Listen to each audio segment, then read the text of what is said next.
Hi, this is May's Design Corner. I am showcasing my Father's Day meal for my son. My other sons are with their family, but I have one here with me. And I decided to make the dishes that my husband and my dad love, love, love.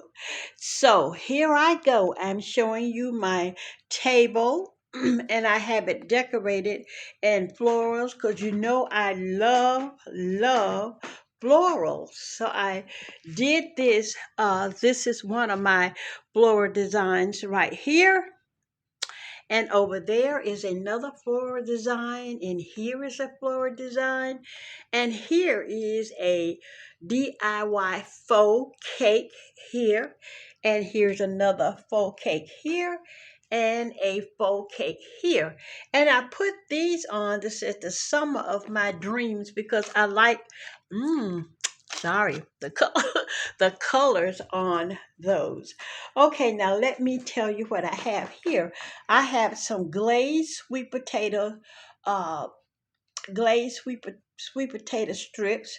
I have my mac and cheese, which I let get a little bit over, but our son likes it that way. And I have my buttered garlic bread.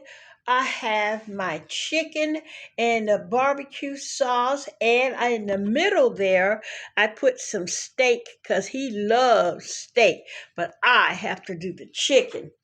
And over here, I have some rutabagas with ham pieces.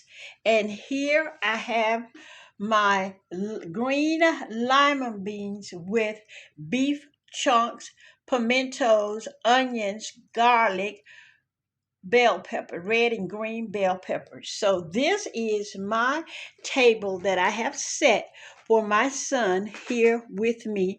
Everyone else is with their family, enjoying their family today. I would like to say happy Father's Day to all, and I hope that you are enjoying your family as well. So I'm going to close this video out and tell you, please don't forget to pray for someone else besides yourself. And always know that God is alive and well and that this is his world. Don't forget that. And remember, God is in large and in charge. And by the way, we're having water, tea, and my son is a avid Pepsi drinker. This is May's Design Corner saying Happy Father's Day to all you handsome gentlemen out there. Happy, happy, happy Father's Day. Bon appetit!